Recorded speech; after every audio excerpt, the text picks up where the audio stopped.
আসসালামু আলাইকুম। কল্পনাস lifestyle blog থেকে আমি কল্পনা আপনাদের আরও একটি নতুন ভিডিওতে ওয়েলকাম করছি। কাছে দূরে যে যেখান থেকে আমার আজকের ভিডিওটি দেখছেন, আশা রাখছি আল্লাহর রহমতে সবাই ভালো আছেন, সুস্থ আছেন। আমরাও আল্লাহর রহমতে আপনাদের দোয়া ও ভালোবাসায় বেশ ভালো আছি আলহামদুলিল্লাহ। তো আমি একটু বারান্দার ভিউটা দেখাচ্ছি। কয়েকদিন থেকে কিন্তু টানা বৃষ্টি হচ্ছে। আজকে সকাল থেকেই রোদ উঠেছে, বিকাল পর্যন্ত কিন্তু রোদটা ছিল। তো আমি বারান্দাতে একটু এসে বারান্দাটা একটু শ্যুট করে নিলাম। তো এটা হচ্ছে সকালবেলার ভিডিও। সকালে নাস্তা থেকে আমি ভিডিওটি শুরু করেছি। তো এখানে আমি একটা যে নতুন প্যান নিয়ে আসছিলাম, রুটি ভাজার যে তাওয়াটা, এটা কিন্তু ইউজ করিনি। আজকে প্রথম আমি এটা ইউজ করব। তো সকালের নাস্তার জন্য এখানে আমি রুটি বানাবো। তো রুটিটা আমি কিন্তু অফ ক্যামেরায় বানিয়ে রেখেছি। আসলে সব কিছু কিন্তু শ্যুট করা সম্ভব হয় না। আর ইদানিং ভিডিও বানাতে আমার খুবই অলসতা লাগে, কি বলবো, ভিডিও মেক করতেই ইচ্ছা করে না। ভিডিও যদি মেক করা থাকে তাহলে কিন্তু এডিট করে ফেলি, বাট ভিডিওটাই করতে মন চায় না।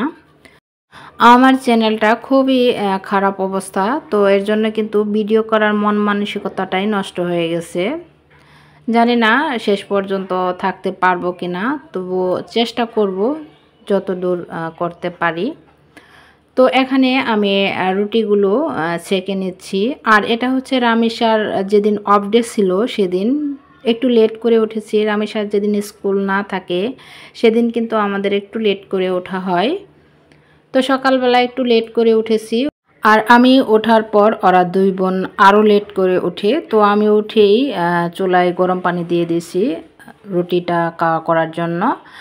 তো রুটিগুলো আমার ভাজা হয়ে গেছে। এখন একটা ডিম ভেজে নেব আর সাথে চা করে নিচ্ছি। আর রাতের তরকারি ছিল, তরকারি দিয়ে আমি রুটি খাবো, আর ওরা দুই বোন ডিম ভাজি দিয়ে খাবে। আর বাবু তো রুটির সাথে কোনো কিছুই খায় না, শুধু রুটি খায় একটু একটু করে।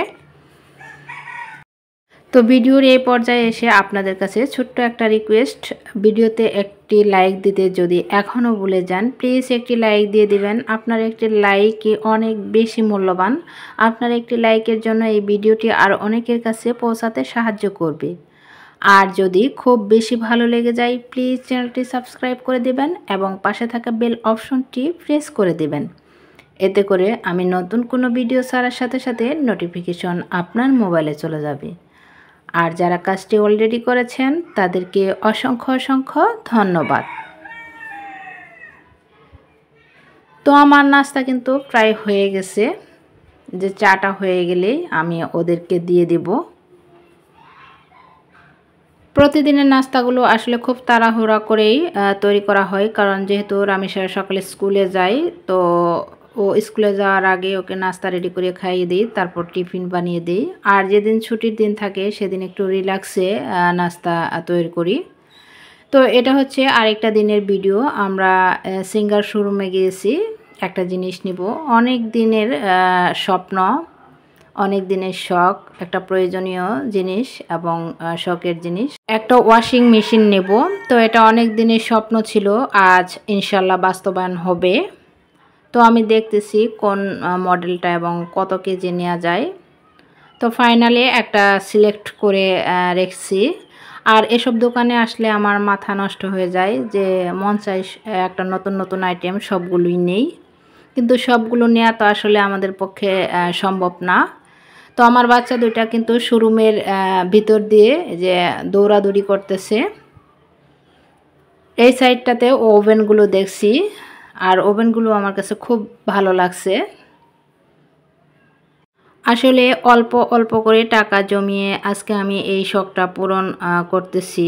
তো আমাদের মতো মধ্যবিত্ত ফ্যামিলিদের একটা শখ পূরণ করতে অনেকটা সময় লেট করতে হয়, কারণ একবারে কিন্তু কোনো কিছু নিয়ে আসা সম্ভব হয় না। অল্প অল্প করে টাকা জমিয়ে তারপর কিন্তু একটা শখ পূরণ করি। তো ফাইনালি কিন্তু আমার বাসায় এসে পৌঁছেছে। রামেশার বাবা আনবক্সিং করতেছে।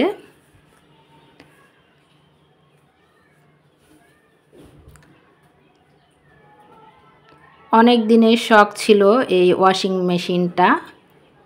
তো এখানে আমি সেট করেছি, বেসিনের এক সাইডে এটা সেট করা হয়েছে। তো ডাইনিং রুমটা যেহেতু আমার ছোট, তবুও এই যে ম্যানেজ করে এখানে আমি সেটিংটা করেছি।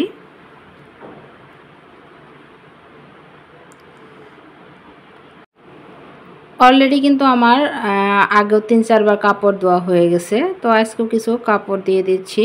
ওয়াশিং মেশিন হলে আসলে কিন্তু অনেকটাই সুবিধা, নিজের পরিশ্রমটা একটু বাঁচে। আমাদের প্রতিদিনই কিন্তু আগে কাপড় ধোয়া লাগতো। তো কাপড় যেহেতু বাচ্চা, ছোট বাচ্চার ঘর, প্রতিদিনই কিছু না কিছু কাপড় জমে। তো ওয়াশিং মেশিনটা হওয়াতে আমার বেশ সুবিধা হয়েছে। এখন আর আগের মতো ওইভাবে কাপড় ধোয়া পরিশ্রমটা করতে হয় না। তো ভিডিওটি আমি এখানেই শেষ করব। দেখা হবে অন্য কোনো ভিডিওতে। সে পর্যন্ত সবাই ভালো থাকবেন, সুস্থ থাকবেন। আল্লাহ হাফেজ। আসসালামু আলাইকুম।